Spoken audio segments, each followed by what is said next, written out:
God only knows what's going to happen today. I have no idea at all. Do you? Yeah, I know what's going to happen What's going to happen? We're going to get through the day. Okay. We're going to jump in bed. Not together. That's right. But we're going to jump in bed. We're going to sleep. And it's going to be a wonderful time. What are you talking about? You asked me what's going to happen today. I'm telling you what's going to happen today. We're going to make it through this day is what's going to happen. Okay. We're going to make it. That's what's going to happen. Well, anyhow, I don't know. That doesn't sound very exciting to me. I like things a little more oomphy than making it through a day and going to sleep. That sounds kind of like, I don't know. It doesn't sound like such a glorious thing for me, but that's where we differ, B. Yes, you and me. That's fine. Okay, so, before I forget, I have my wonderful list of things for this date and time.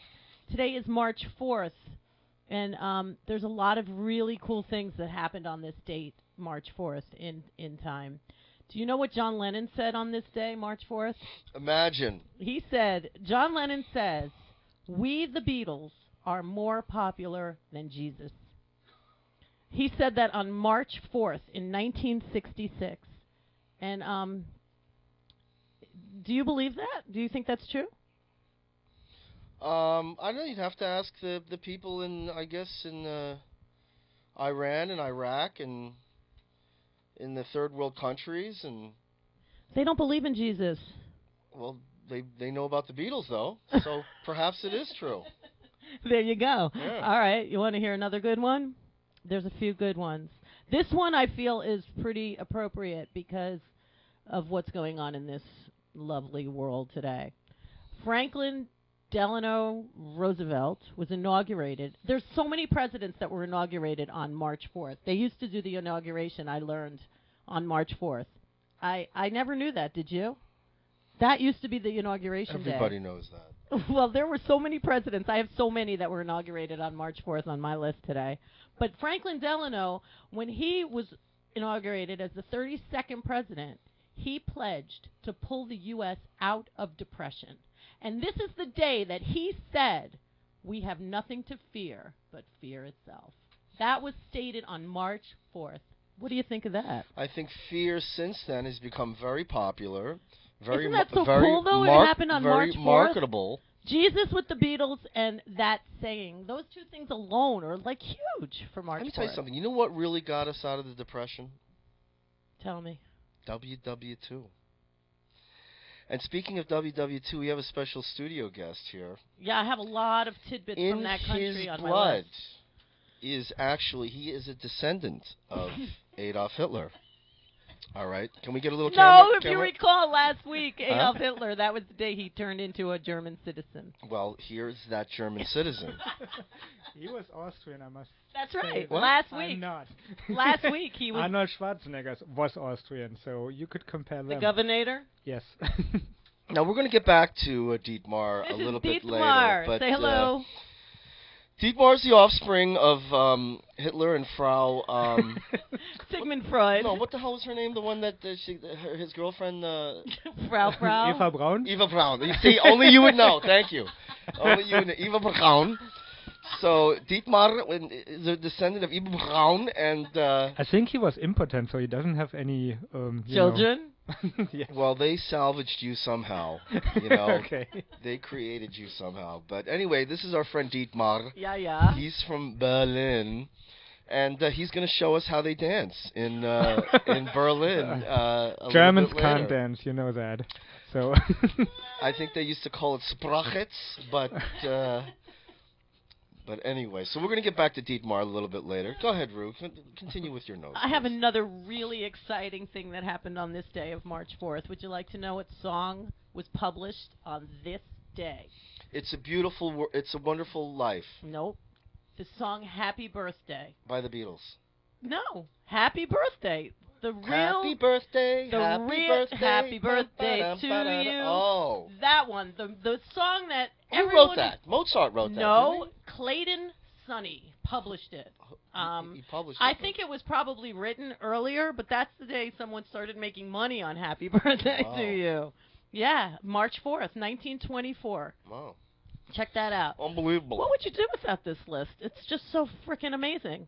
And Chastity Bono. What would we do Her without that birthday is list? today. Wait a minute. Let's think about that for a second. Bono. Maybe we would Do get you know to I speak looked to her you up? and just talk to you like a regular human being and just find out what's going on with you.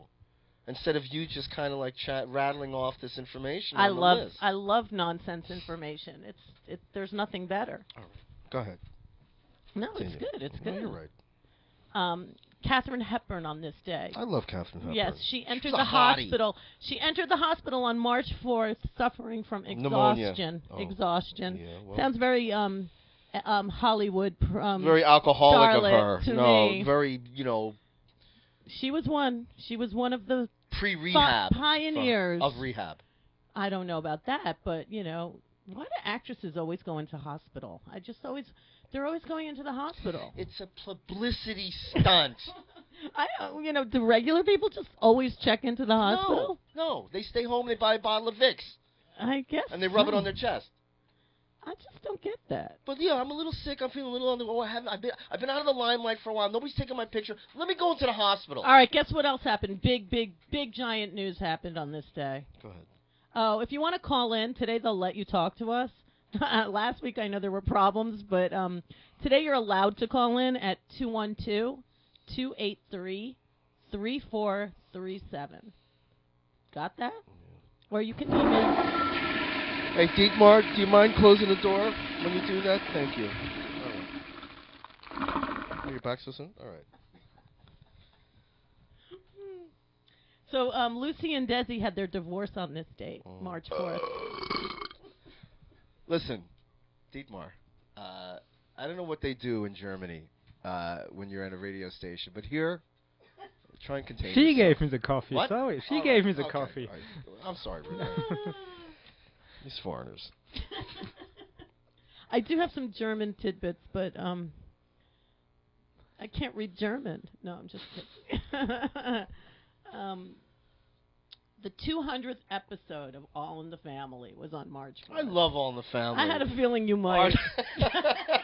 Archie Bunker was the man. I don't care what anybody says. He was. And he was from Queens. Carol O'Connor. Did you know he wrote that song? Da da da da dum bum bum. That's the one. He wrote that? He wrote that. Wow, so he made a freaking ton of money. I guess so. He wrote that, and I think he wrote the lyrics too, and all that. Wow, that song played a lot. Who's the guy there? Creator Norman Lear. Yes. He went on to do a lot of really cool stuff. But yeah, All in the Family loved it. Well, the 200th episode was on March 4th. Wow. It was. See, you said you don't like my list, and look at that. Yeah, the world's first exposure to a bigot on national TV. It was a huge show. It was a incredible success. What does that mean? And check this out. The first radio facsimile transmission sent across the continent was on March 4th. That show was so successful. What else sprung from that show? Meathead. Yeah, the Jeffersons. He wasn't Meathead. No, he wasn't. But the Jeffersons, it came from that show. They moved up. So they said, Archie was so successful as a white bigot, we need a black one.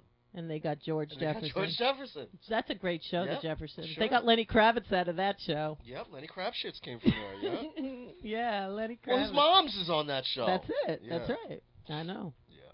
I know. Yeah. Okay, here. Dietmar, you know who Gustav Mahler is? Sure. Wait, you're saying it wrong. How do you say it? Gustav Mahler. Gustav Mahler. I said it right! Gustav Mahler. Well, his second symphony premiered in Berlin on March 4th. Isn't that fascinating? Yeah. Which year was that? It March was. 4th. You want to know what year? 1685. 1895. That was close. All right. All right, we're going to take a little We're break. going to go to our sponsor and then we're coming here. back with the Deutschland. Tux medicated hemorrhoid pads for hemorrhoids. They're our newest sponsor. Do you use them? All the time. I had a feeling. Well, I go to my favorite restaurants, Mamoon's, Wohop, and they used to... All the classy places. They used to give them to you when you were done, like a condom, but they just got to be too expensive. Cut. All right, we're going to break, and we're going to leave you with a little bit of this, and then we'll be right back over here. Thanks for tuning in.